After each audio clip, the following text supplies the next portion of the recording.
Глава 9. Темирбек Гацуев. 1839 год. В тот день, когда умер Адам, его смерть стала далеко не самым большим несчастьем. А началось все совсем недалеко от Баражоя, в селении Байхах, когда там появился Фома. Молодой мускулистый парень несся со всех ног, не разбирая дороги. Ветки деревьев, трава и кусты хлестали его, оставляя на теле глубокие, кровоточащие царапины. Потом его путь преградила речушка. Фома прыгнул в нее и поплыл.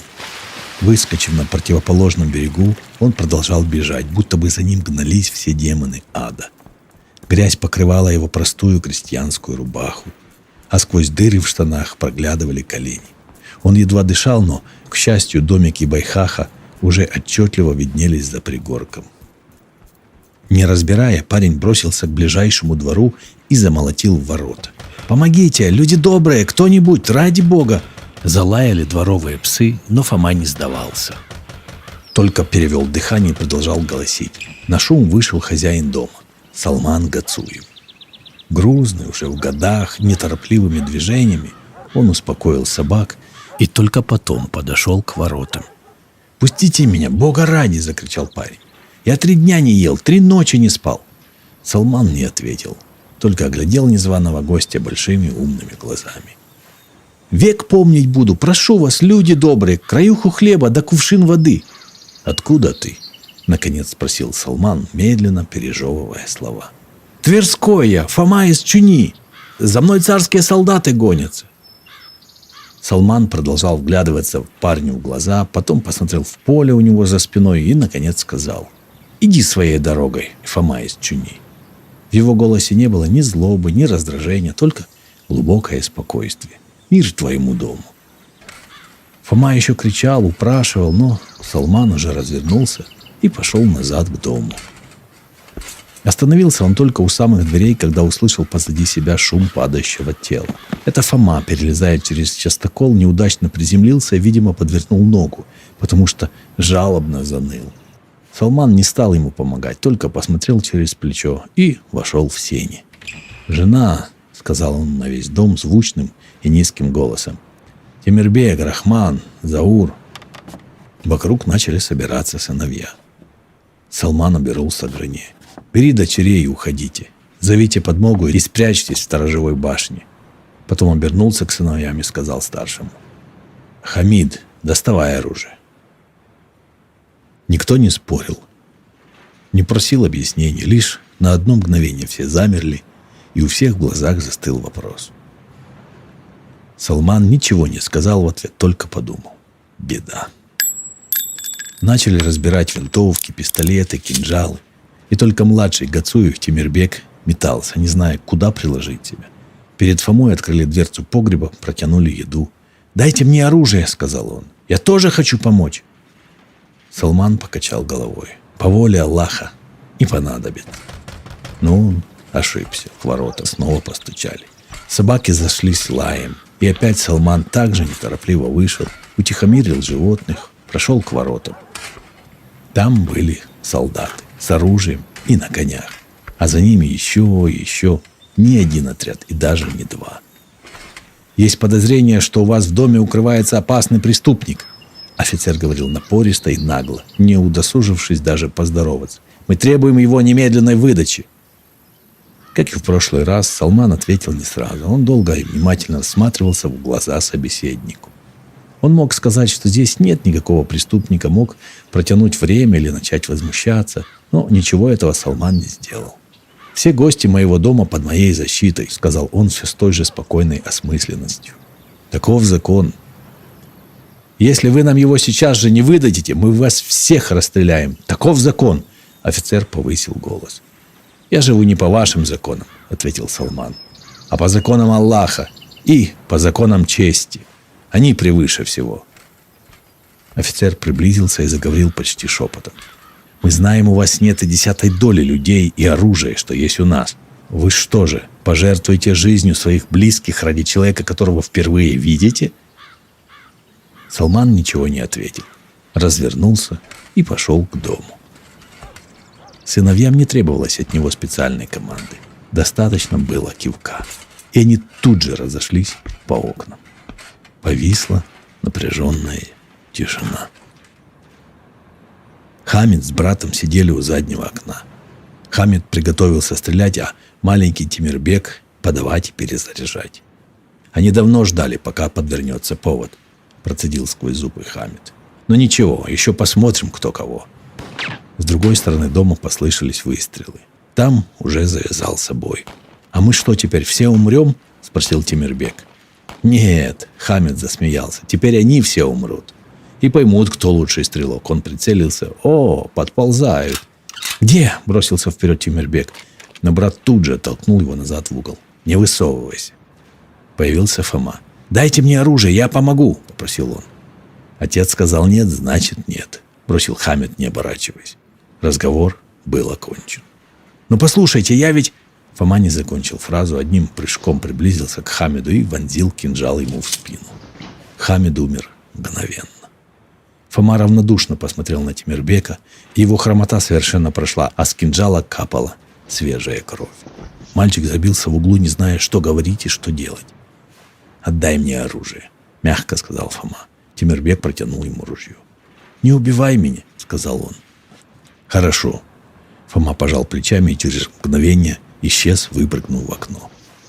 Тимирбек остался один. Он посмотрел на тело брата, потом на окно и вдруг понял, что больше никто не стреляет. Или, может быть, он просто оглох от шока, но он чувствовал, что больше ему никто не поможет. Не зная, как защититься, он решил бежать. Выпрыгнув в окно, он заметался по двору, потом выбежал на улицу, очнулся, когда оказался в дозорной башне. Перед ним стояла мать. Все виделось, как во сне. Мальчик в слезах бросился к ней, желая закрыться в ее объятиях. Но Зезак сделала чуть отстраняющее движение. «Ты струсил», — словно говорил ее взгляд. «Ты покрыл позором себя и свой род». Тимирбек вытер слезы. Он понял, что у него больше нет дома и нет семьи. «Прощай, мама». Он развернулся, чтобы уйти прочь, но Зезак схватила сына за руку и притянула к себе. «Прости меня, прости», — зашептала она, плача и крепко сжимая Тимирбека в объятиях. Она знала, что он всегда будет ее сыном, что бы ни сделал, и она всегда будет любить его. И Тимирбек почувствовал это. Он больше не был пленником страха и беспомощности. Он знал, что где-то там, за стенами башни, погибают его близкие люди. И он почувствовал, как любовь к ним переполняет его сердце. В этот час он должен быть рядом с ними. Поцеловав мать на прощание, он вышел наружу. В это время Фома входил в полевой штаб царской армии. Охрана пропустила его без слов, так что он сразу предстал перед полковником Андреевым. «Задание выполнено, ваше высокоблагородие», — отрапортовал Фома, отдав честь. «Вольно, свободен». Провокация была необходима армии как воздух. Чеченское население поддерживало войска имамата, кормило и давало кровь воинам. Армия и так постоянно теряла людей. Оставить все как есть означало обречь ее на годы кровопролитных стычек. Полковник подошел к орудиям и приказал командирам артиллерийских расчетов незамедлительно открыть огонь по аулу. Промедление было равносильно поражению. «Огонь!» — скомандовал полковник. «Но там же наши войска! Мы будем стрелять по своим?» — обернулся к нему один из артиллеристов. Полковник не ответил. «Но это невозможно! Я не могу, простите, это предательство!» Полковник коротко дернул плечом, и несговорчивого артиллериста тут же увели. На его место встал другой. «Огонь!» — повторил полковник. И ударили пушки. А потом еще и еще. Они били и били, методично и безжалостно. Вечером того же дня в Байхах вернулся Мирза Гацуев со своей женой Маликой. На руках у них был младенец, этим утром родившийся в Баражое, в тот же день, когда умер Адам. Сначала им показалось, что они сбились с дороги, они еще не дошли до места. Горы обломков и пепла в предзакатных лучах солнца предстали чудовищной и непонятной картиной, словно из какого-то нереального мира. И тут Малика увидела тело Тимирбека. Он лежал на дороге с кинжалом в руке, простреленный сразу десятком пуль. И было видно, что он сражался до самого последнего вздоха. Стояла пронзительная тишина. не было слышно ни криков, ни стонов, ни единого движения. Малика опустилась на колени перед телом мальчика, и Мирза молча стоял над ней, будто ослепнув, смотря в никуда. И вдруг Малика закричала диким голосом: «Будьте вы прокляты! Слышите? Горите в аду, псы! Вы все сдохнете! Сдохнете!» Не в силах больше ни говорить, ни плакать, она просто завыла, прижимая к груди холодное тело Темирбека. Проснувшийся от ее криков младенец смотрел на закат и на дымы, и на груды камня и дерева, и на мать. В памяти о случившемся младенца назвали Темирбеком. Прошло 5 лет. В один из таких вечеров Темирбек играл в прятки со сверстниками. Солнце уже клонилось к закату, и Темирбеку следовало бы бежать домой, однако он нашел очень удачное место и хотел понаблюдать, как остальные ребята будут искать его до полного изнеможения. А потом он выйдет, прищурится, как отец, снисходительно махнет рукой и скажет: «Вы, как овцы, ничего не умеете». Особая удачливость Темирбека состояла в том, что он спрятался в доме своего дяди Хаси. Обычно дети боялись туда заходить. Хаси жил на отшибе у самого леса и пользовался в Борожое репутацией нервного и склочного человека. Он мог накричать или даже ударить. В селе его не любили, и он отвечал тем же. Хаси взял в жены Разию из маленького рода, и они жили вдвоем, детей у них не было. Среди друзей Темирбека ходили слухи, будто бы в этом доме по ночам проводят колдовские ритуалы. И если очень долго смотреть в глаза Разии, на следующий день на спине выскочит бородавка. Темирбек всегда испытывал к этому дому скорее любопытство, а не страх. И теперь, когда он забрался внутрь, какая-то его часть со стыдом понимала, что игра в прятки была лишь предлогом, чтобы перебороть последний барьер и протиснуться в щель между досками забора. В сам дом он залезть не отважился, ограничившись тем, что забежал на открытую веранду и юркнул под стол, вжавшись там между тенями. Он хотел выждать немного, собраться с духом и скользнуть в сени, однако дверь открылась, и из дома вышел Хаси. Он не заметил мальчика, сел за стол и принялся что-то делать. Темирбек видел только колени дяди, которые чернели, как трубы, и не шевелились. Мальчику вдруг нетерпимо захотелось их коснуться. Он даже протянул руку, однако в ворота постучали. Хаси встал. Следовало воспользоваться моментом и попытаться скрыться в кустах, однако Темирбек почему-то только сильнее вжался в темноту. На этот раз за стол сели двое – Хаси и Шадид. Шадид был двоюродным братом Разии, жены Хаси. Мужчины о чем-то говорили. Темирбек особенно не вслушивался, скорее улавливая интонации, чем слова. Разговор звучал размеренно, даже слишком, без радости от встречи, без шуток, с одной лишь холодной вежливостью. И вдруг в какой-то момент Темирбек почувствовал себя неуютно. Рядом происходило что-то важное, а он не понимал, что. Мальчик услышал голос Шадида. «Сестра сказала, что ты бьешь ее и при этом оскорбляешь нашу семью. Говоришь, что из грязи ее в люди вытащил. Я понимаю, что она твоя жена, и ты имеешь права на нее. Но говорить дурное про наш род ты не имеешь права». Он говорил тихим, спокойным и чуть отстраненным голосом. «Да», — четко ответил Хаси. «Я так говорю, потому что так и есть. Наш род один из самых уважаемых, а ваша семья того и гляди вымрет. Вы должны быть благодарны, что я согласился ввести Разию в наш дом». «Не надо так говорить». Шадид еще более понизил голос. «Это оскорбляет нас. Перестань. Я тебя очень прошу, это не доведет тебя до добра. Я говорю правду, я буду говорить правду всегда». Колено Хаси дернулись. Он явно попытался вскочить, распаляясь, но, кажется, передумал. По столу что-то грохнуло. Шадид встал. Хаси остался сидеть. Наверное, он обдумывал разговор. Темирбеку больше не хотелось прикоснуться к его ногам, а захотелось убежать, словно под столом появилось какое-то чудовище. Мальчику стало страшно. Он смотрел на ноги дяди, и ему показалось, что они чувствуют его присутствие. Сгущающиеся сумерки сделали тени пульсирующими, переменчивыми, и Темирбеку начали чудиться какие-то образы. Теперь желание убежать стало нестерпимым и давило на голову, но убежать было невозможно. Дядя все так же сидел и, похоже, никуда уходить не собирался. Тогда Тимирбек решился. Что, если со всех ног добежать до забора? Дядя вряд ли догонит, а если повезет, даже не успеет разобрать в сумерках, кто к нему забрался. Другого выхода не было. Каждая новая секунда в укрытии сводила Тимирбека с ума. Он прыгнул вперед, подскочил, переходя на четвереньки, а потом, задевая кусты, уже готов был броситься дальше. Однако странная сила вдруг остановила его. Тимирбек сообразил, что его никто не окликнул, и никто за ним не погнался.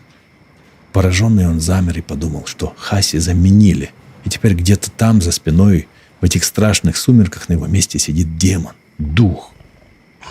Шевелятся щупальца, маслянисто блестит слизь, покрывающая его лицо. И теперь этот демон приближался. Шаг за шагом он неслышно подкрадывался к нему сзади. Если обернуться, то он окажется лицом к лицу с чудовищем, его зубы вонзятся Тимирбеку в лицо. И тем не менее, против воли, Тимирбек начал поворачивать голову. Пот лился с него ручьем. Руки дрожали. Вот в поле зрения вошла стена дома, вот показался угол стола. И в тот же момент тяжелая черная пятерня прикрыла Тимирбеку глаза. Очнулся он уже по другую сторону забора, задыхающийся, скрюченный и дрожащий, как лист. Там на Тимирбека и наткнулся его отец Мирза. «Быстро домой!» — сказал он мальчику, и мальчик понял, что Мирза идет к брату. Он хотел вскочить, схватить отца за руку и кричать: «Да, не ходи, не надо, не ходи!» Но не смог. Слова застряли глубоко в горле. Тимирбек, как зачарованный, уставился в черный просвет между кустами, в глубине которого скрывался дом Хаси. Он подумал, что больше никогда не увидит своего отца, что тот в ловушке, чудовище набросилось на него. Следовало позвать на помощь, но Тимирбек словно застыл и стоял бы еще долго, если бы не услышал крик. Женский, отчаянный, истеричный, откуда-то со стороны. Крик перешел в рыдание и тут же стих, смешавшись с другими звуками ночи. Почти шестым чувством Тимирбек заметил в глубине прохода какое-то шевеление. Он спрятался за стволом дерева. По тропинке возвращался его отец. Мирза шагал быстро и уверенно. Тимирбек, решив, что отец пошел домой, тоже решил убраться отсюда по добру, по здорову. Однако Мирзы дома не оказалось. Тимирбек предусмотрительно ускользнул от расспросов матери и шмыгнул в кровать. Однако заснуть, конечно, не смог. Он лежал с открытыми глазами, смотрел в потолок, и перед глазами мальчика все так же стояли колени дяди, похожие на черные закопченные трубы. Вдруг в доме стало неспокойно. Хлопнула дверь. В глубине заходили какие-то люди, повеяло сквозняком и отдаленным шумом. А потом все стихло. Тимирбек соскочил на пол и прокрался к двери.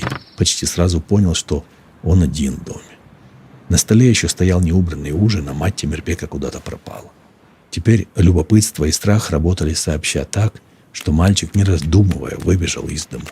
Он сразу услышал гул толпы, собравшейся посреди площади. Кто-то переругивался, многие злобно кричали, и было понятно, что это сцепились Гацуевы с Дарговыми. Что происходит в центре толпы, разобрать было невозможно. Тимирбек заметил собравшуюся в стороне группу ребятишек и направился туда.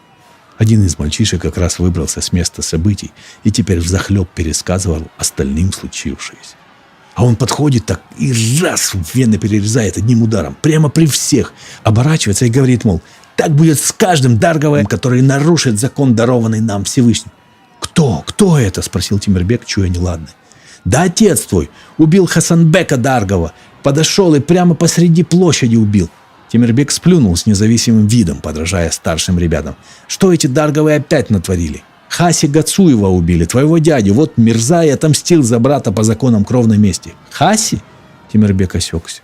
И опять перед глазами предстали черные трубы ног и маслянистая рука. Дарговы, во всем виноваты они, как всегда. «Понятно», — сказал он. «Говорят, Хасанбек был не виноват. Говорят, весь день в поле провел, семья его видела. Врут они все. Эти собаки все что угодно скажут, лишь бы избежать наказания. Трусливые псы. Все знали, что несколько дней назад Хасанбек поругался с Хаси. Впрочем, с Хаси все ругались». Не успел Тимирбек вернуться домой, как бабка схватила его за руку и потянула за собой. «Дарговы опять вывернутся», — проворчала она уже на улице. Они всегда выворачиваются. Они только и делают, что ищут, как бы им честных людей обмануть. Знаешь, Тимирбек, есть такая страна, Франция. Она неопределенно указала куда-то за речку. Все там хорошо было, правил ими мудрый совет старейшин. Но пришли люди, подобные Дарговым, и нет теперь Франции. Исчезла. Это назвали Великой Французской революцией. Так-то. Говоря это, бабка смешно и неловко произносила незнакомое слово «Франция». Так что оно звучало у нее как-то «Франция», то «Пуранция». «А почему мы их тогда всех не убьем?» – спросил Тимирбек. «Надо же спасти от них мир. Нельзя же постоянно это терпеть». «Настанет время», – старушка погладила внука по голове. «Всему свой черед». Он стоял и представлял себе, как однажды сам возьмет в руки оружие и сделает этот мир прекрасным, и в нем больше не будет великих французских революций. Современному читателю такая вражда может показаться дикой, однако, чтобы понять людей того времени, попробуйте поставить себя на их место. Представьте, что у вас нет телевизора, интернета, телефона, даже газет. У вас нет электричества, и каждую ночь все вокруг вас погружается в кромешную тьму, наполненную только тишиной и ночными звуками. Вы слышите шум лесов, словно в них бродят титаны, и, приникнув ухом к земле, можете разобрать мерное дыхание гор. Кажется, что за пределами аула бушует море хаоса, и только в домах, в кругу близких людей, сохраняются крошечные островки понятной, упорядоченной жизни и уюта. В этот неизведанный мир, будто в космическое пространство, уходят пастухи со стадами. Где-то неподалеку, как планеты, плавают в вакууме соседние аулы. Иногда старейшина уходит куда-то на далекий совет. Он возвращается и приносит слухи. Где-то прошла война, и глухой космос поглотил соседние островки цивилизаций. И в любой момент это может повториться, может прийти много врагов или мало. И если их будет чрезмерно, никто уже не спасет. И никто не узнает, почему они появились, откуда и зачем пришли. Вы просто были, существовали, а потом вас и ваших родных не станет. Не станет вашего рода, не станет вашей земли. Мир пропадет.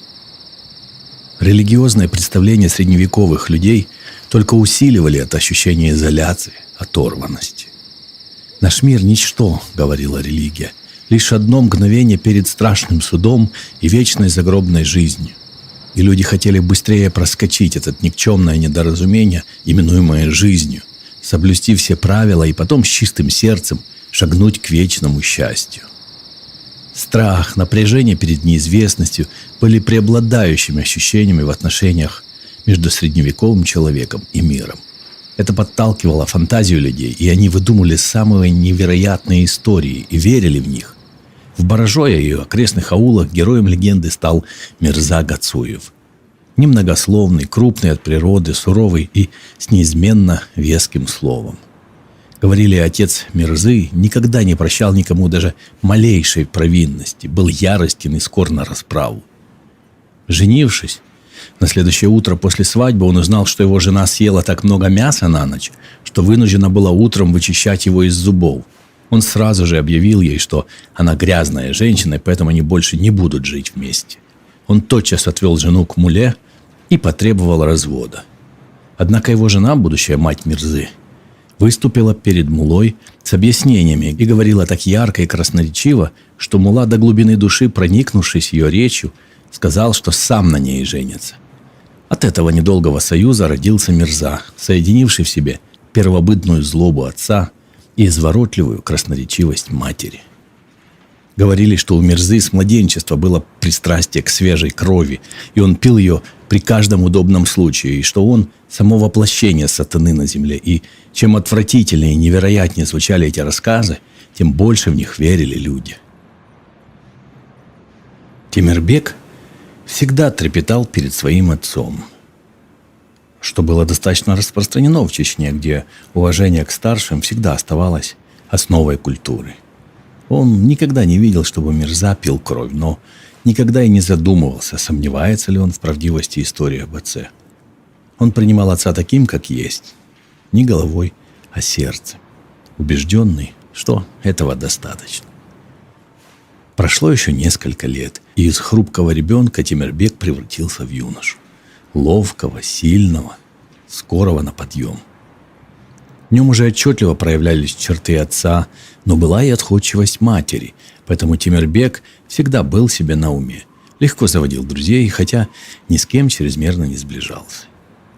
На него уже заглядывались девушки, и хотя он не торопился жениться, не чувствуя особой привязанности никому, было очевидно, что жену он найдет себе быстро. Род Гацуевых процветал как никогда, так что юноши Гацуевы считались завидными женихами, независимо от достатка, потому что род поддерживал каждого. О Дарговых, между тем, слухи не утихали. Теперь все знали, что этот род действительно расселился по разным аулам и успешно продолжал торговлю, все больше налаживая контакты с разными городами. Кавказская война подходила к концу. Крепости, такие как Грозный, в первую очередь постепенно превращались в центры торговли и промышленности. Важными центрами цивилизации становились ярмарки, на которых крестьяне могли продавать излишки продуктов, купить красивые ткани, оружие, кузнечный и сельскохозяйственный инвентарь. Обычно ярмарки проходили раз в год по праздникам, на них съезжались торговцы со всей страны. Выступали бродячие артисты, рассказывая последние новости. Проводились состязания и игры. На одну из таких ярмарок и собирались теперь жители Боржоя. Тимирбека, как достигшего совершеннолетия, тоже решили взять с собой. Мать заставила его выучить наизусть список необходимых покупок, хотя, конечно, и понимала, что самому ему покупать ничего не придется. Серьезными делами займутся старшие, но Тимирбеку тоже не следует расслабляться. Пускай наблюдает, мотает на ус. Путешествие стало для Тимирбека словно переходом в другой мир. Обоз быстро спустился с гор и через несколько дней уже был в равнинной части Чечни. Все здесь казалось странным. Поля, ровные как стол, завывающий ветер, так не похожий на тишину высокогорья, и низкое небо, будто придавливающее к земле, казалось, готовое расплющить. Постепенно вышли на проторенную дорогу. Когда-то по ней проходили войска, а теперь следовали торговые обозы, один за другим, со всей округи. Скоро показалась и крепость Грозный. Огромная, высоченная, каменная. Тимирбек смотрел во все глаза. Казалось, крепость восстала против природы, словно рукотворная скала. Сначала Тимирбек отыскал старшего товарища, который приезжал на ярмарку уже не первый раз, и успел подружиться с местными. Вдвоем они отошли в сторону, и Тимирбек сказал: «Я готов». Товарищ скептически посмотрел на него и кивнул. Молча они прокрались между торговыми рядами и далее пошли спокойно, будто бы по каким-то своим делам. Остановились. Товарищ закурил. «Стоит полубоком у ближайшего костра», — сказал он. Тимирбек поднял голову, будто бы наблюдая за птицами, а сам приметил рослого мускулистого парня. Всего несколько мгновений было достаточно, чтобы запомнить его лицо. Он коня покупать приехал. Продавцом будешь, значит. У Тимирбека не было коня, но на ярмарке это не было проблемой. И они быстро нашли превосходного жеребца. Пришлось переплатить чуть ли не в 1,5 раза. Но для Гацуевых некоторые вещи были важнее денег. Тимирбек выбрал место среди торговых рядов и принялся изображать из себя продавца. Желающих находилось много, но Тимирбек ни на секунду не терял бдительности. Он зорко смотрел по сторонам и называл огромную цену, чуть ли не в 5 раз больше, чем та, которую заплатил сам. Покупатели горячились, некоторые ругались и просили снизить цену. Наконец показался парень, которого Тимирбек видел у костра. Он подошел к коню и спросил цену. На этот раз Тимирбек назвал совершенно другую сумму, постаравшись, тем не менее, не опустить цену настолько, чтобы покупатель решил, что конь с изъяном. Хитрость удалась, и парень ничего не заподозрил. Тимирбек закинул удочку. «Как тебя зовут?» «Умар Даргов», — ответил парень. Это выглядело как допрос, поэтому от волнения он даже не заметил, что не спросил имени собеседника. Так что Тимирбеку опять не пришлось врать. «Идем, Умар». Тимирбек еще вчера выбрал хорошее место, где можно было отпраздновать совершеннолетие. Там, за леском, даже если окажутся и случайные свидетели, Тимирбек легко затеряется в толпе возле городских ворот, а на утро уедет назад в Боржой. Кто его найдет? Как? Умар пожал плечами, мол, пошли. Тимирбек шел впереди, чтобы не выдать своего напряжения, словно демонстрируя, как он доверяет Даргову. У него еще будет полно возможностей напасть. Или может просто пристрелить. Пистолет у него был с собой, специальный и давно припасенный. Лучше, наверное, пристрелить. Противник был явно крупнее и старше. Шансов на победу в честном кинжальном бою было немного. Темирбек колебался, но спешки не было. Имело смысл как минимум измотать противника, да и самому успокоиться. И вдруг все смешалось. Конь, явно непривычный к обоим своим владельцам, попал копытом в кротовую яму. Заржал, дернулся и понесся вскачь через поле. И Даргову, и Гасуеву не потребовалось и секунды, чтобы прийти в себя. Не сказав друг другу ни слова, они оба рванули следом. Далеко конь ускакать не мог. Вокруг были люди. Догнали его у дальних торговых рядов. Какой-то казак держал его и с неподдельным интересом рассматривал его зубы. Еще несколько казаков стояли в стороне. Всего человек 7, все при оружии. Темирбека с Умаром они не заметили сразу. Умар дал сигнал, чтобы Темирбек держался чуть позади. Они неспешно подошли к казакам. Державший коня казак демонстративно не обращал на них внимания. Остальные повернулись к ребятам. «Спасибо, что поймали нашего коня», — сказал Умар. «Он не объезженный, еле догнали». «Какого коня?» Казак наконец обернулся. Остальные молчали. Темирбек отметил, что руки у всех казаков были свободны. «Этого?» — Умар указал на коня. «А что с ним не так?» — спросил казак и стал перед Умаром. «Это мой конь», — просто сказал Умар. «Твой? Нет, нет!» Казак засмеялся. «Твоего коня я видел. Он вот туда поскакал». Казак неопределенно махнул рукой в сторону. «Похож на этого? Да, я бы тоже спутал». Он повернулся к своим. «Вы видели?» Казаки молчали. «Мы все видели». «Это не твой конь», — сказал Умар тихо. «Отдай его, очень тебя прошу. Не нужно чужого брать, нехорошо». «Ты что, не слышишь меня?» Казак наоборот заговорил громче, наступая. «Это мой конь. У тебя есть доказательства, что он твой? Ты что решил, что можешь просто так сюда прийти и потребовать чужого коня?» Теперь все схватились за оружие. Один Умар оставил свой кинжал на боку. «Ты лгун», — сказал Умар. «Есть правда и есть ложь. Все очень просто. Аллах все видит». И тут сзади раздался спокойный голос. «Как вас зовут, молодые люди?» Казаки разом притихли. Это на шум пришел пожилой казак. Чеченское правило беспрекословного подчинения слову старшего вошло в быт многих народов, живущих рядом с Кавказом. «Умар Даргов», — ответил Умар. «Темирбек Гацуев», — вдруг решил сказать правду Темирбек. Он понял, что Умар услышал его, но он никак не выдал своего удивления. «Это ваш конь?» — спросил мужчина. «Наш», — ответил Умар. «Тогда, полагаю, вам следует его забрать. Мир вашему дому». К оврагу шли молча. Умар по одну сторону от коня, Темирбек по другую. Темирбек понимал, что еще может выстрелить. Он видел, что огнестрельного оружия у его врага не было. Но он не хотел стрелять. «Не так я хочу отпраздновать свое совершеннолетие», — подумал Темирбек. «Если я и умру сегодня, это будет достойная смерть, и убьет меня достойный человек». Подойдя к месту, Темирбек привязал коня, отложил пистолет, оба вынули свои кинжалы. «Он меня на целый путь тяжелее», — подумал Темирбек. «Главное, чтобы не успел схватить. Главное, ударить первым, зацепить. Если схватит, то все, смерть». Противники, выжидающие, закружили. Никто не торопился бить первым. Бьющий раскрывается. Более юркий Темирбек мог легче уйти от удара. Умару уже было легче выбить оружие. Клинч, удар, второго не понадобится. Вдруг пронзительно крикнула какая-то птица. Это сработало сигналом, и оба бросились вперед. Лезвия скрестились. Умар приналег всем весом и тут же отбросил Темирбека назад. «Плохо, плохо», — мелькнуло в голове у Темирбека. «Совсем плохо, но еще есть шанс». И тут он понял, что от удара у него отнялась рука. Теперь она висела плетью. Паренек чувствовал ее, как сплошной комок боли. Очень плохо, но...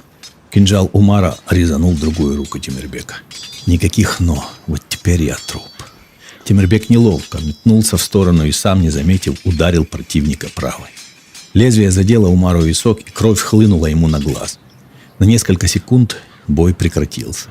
У Темирбека теперь были оба клинка, но он не мог ими воспользоваться, потому что раздробленное предплечье ныло так сильно, что Темирбек взвыл.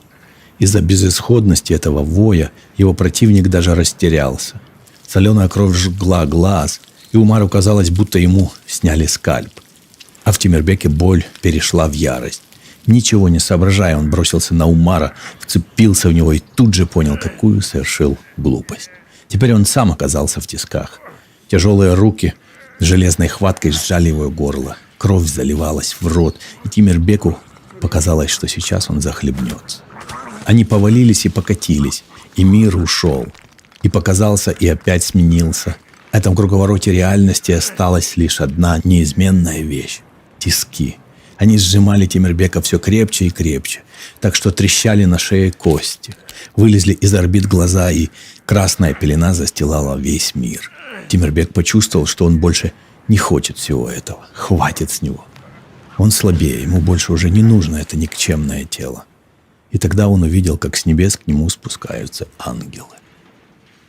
У них были добрые лица, и они потянули Тимирбека с собой. И Тимирбек был рад пойти с ними. Исчезли тиски, стало легко дышать.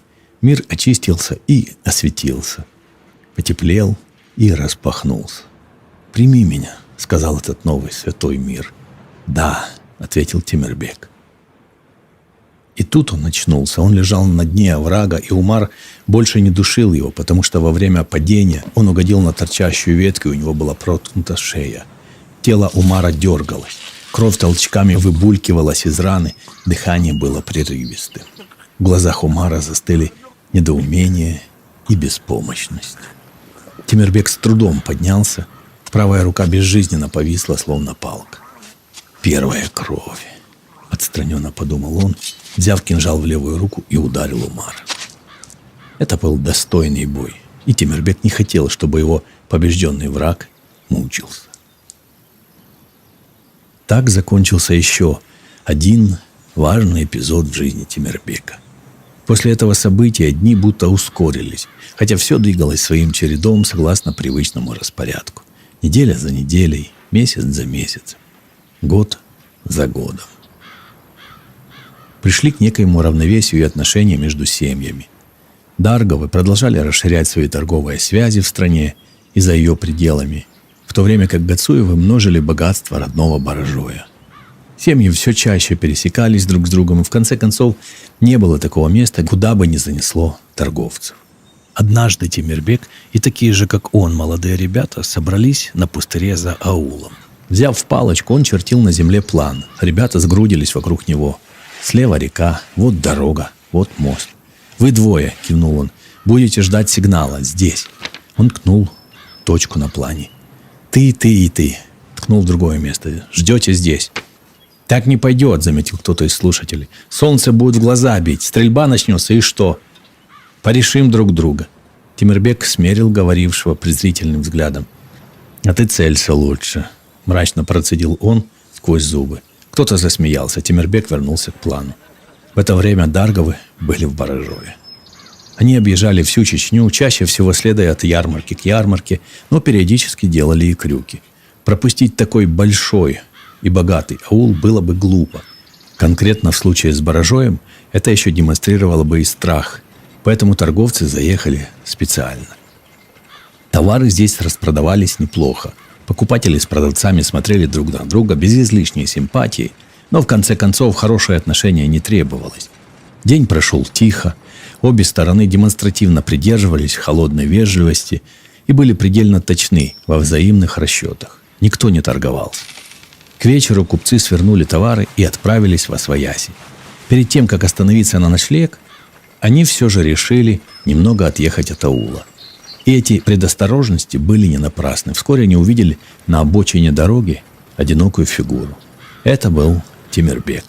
Он сидел на природном камне и поигрывал кинжалом. Место, где он сидел, было непростым.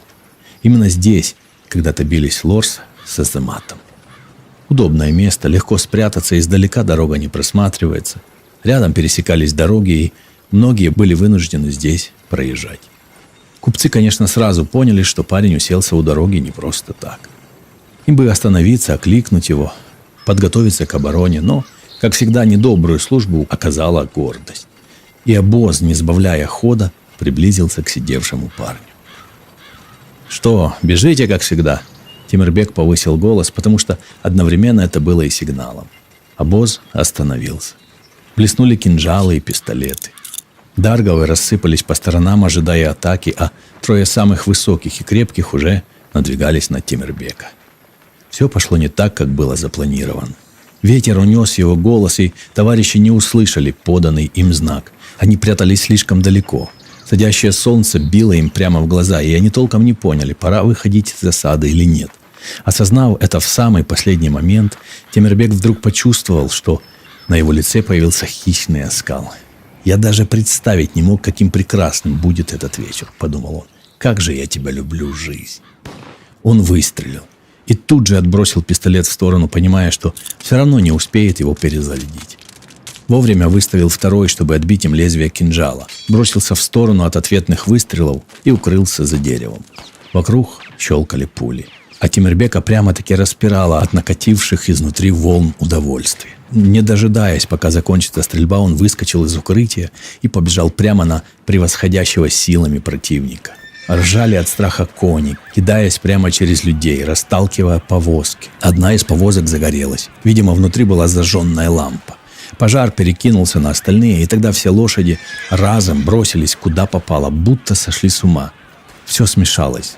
Заволокло дымом, полетели куски материи. Со всех сторон стреляли. Кто-то кого-то рубил, кто-то загорелся, словно факел. И будто призраки, являясь из дыма фигуры, то слева, то справа.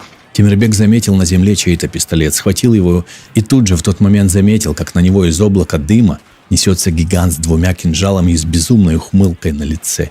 Тимирбек выстрелил, но это оказался конь, и он, падая, накрыл Тимирбека своей тушей. Забил копытами, разбивая камни в считанных сантиметрах от лица Тимирбека. С трудом выбравшись из-под коня, он, подволакивая ногу, начал искать в этом аду врагов. Нужно было закончить начатое, но дарговы будто исчезли, и он никак не мог никого найти, блуждая в каком-то безграничном пространстве дыма, выстрелов и криков. Тимирбек поднял из земли чей-то пистолет и в сердцах силой бросил его озимь. Подчиняясь неведомому року, пистолет, ударившись о землю, неожиданно выстрелил. Пуля попала Тимирбеку прямо в сердце. Так погиб Тимирбек. Смертью настолько же странной, насколько странной была и его жизнь.